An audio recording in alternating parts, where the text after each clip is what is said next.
যেহেতু জনগণের দল, বিএনপির প্রতিষ্ঠাতা শহীদ রাষ্ট্রপতি জিয়াউর রহমান বিএনপির প্রতিষ্ঠার পর থেকে জনগণের রাজনীতি করেছেন। তিনি সারা বাংলাদেশে ঘুরে ঘুরে তিনি মানুষের সেবা করেছেন।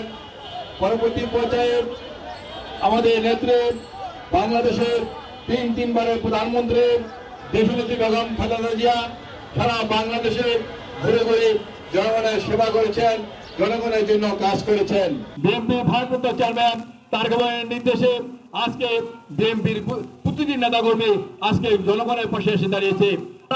বিএনপির প্রতিটা নেতাকর্মী জনগণের যে কোনো বিপদ আপদে জনগণের পাশে আছি, জনগণের পাশে থাকবো, জনগণের জন্য আমরা কাজ করব, সেই প্রত্যয় ব্যক্ত করে সবাইকে আগামী দিনে বাংলাদেশের বিরুদ্ধে নতুন করে যে চক্রান্ত ষড়যন্ত্র শুরু হয়েছে, আমরা বাংলাদেশের মানুষকে ঐক্যবদ্ধ করে তার হাতকে শক্তিশালী করে সকল চক্রান্ত সকল ষড়যন্ত্র আমরা প্রতিহত করবো।